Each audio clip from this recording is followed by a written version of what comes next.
Igbo Conversation for Kids. Enyi nwanne m, abịara m igosi gị enyi ọhụrụ. Ndewo, aha m bụ Jessica Erondo.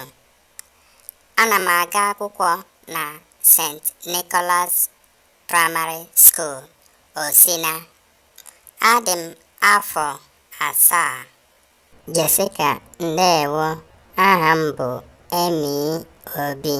Ana m aga akwụkwọ na Ala Ogidi Primary School, Osina. Adị m afọ 9. Obi dị m ụtọ izute unu n'ụbọchị nke taa. Ka ọ dị echi, aga m alawa.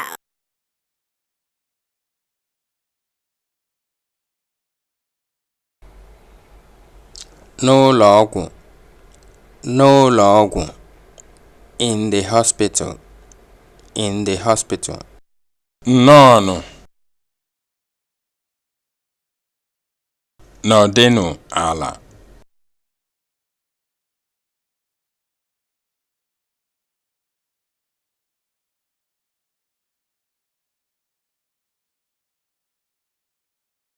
Adaeze, gịnị na-arịa gị? Dọkịta, ahụ ọkụ dị m kamgbe abalị 2.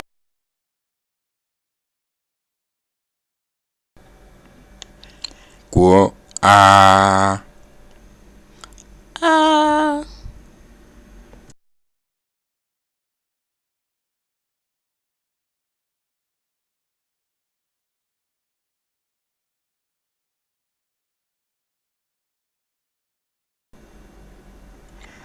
Adaeze nwere nje n'ọnụ ya nke kpatara ya ahụ ọkụ.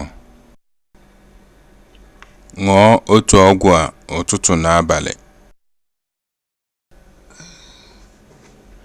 Ị ga-adị mma mgbe na-adịghị anya. Imeela, dọkịta.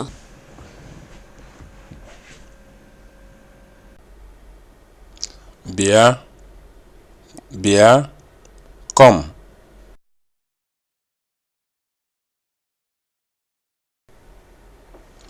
Gawa, go.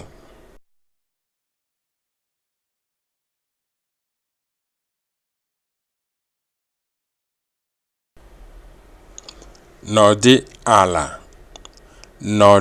ala, sit down.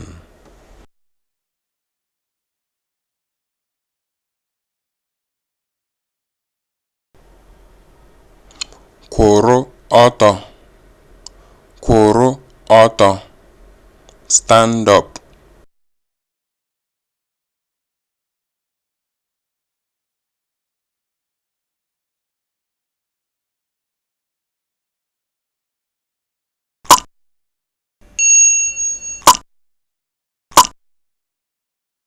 I hope you enjoyed the video. Please give it thumbs up, click the notification button, subscribe and share with your friends. Thank you.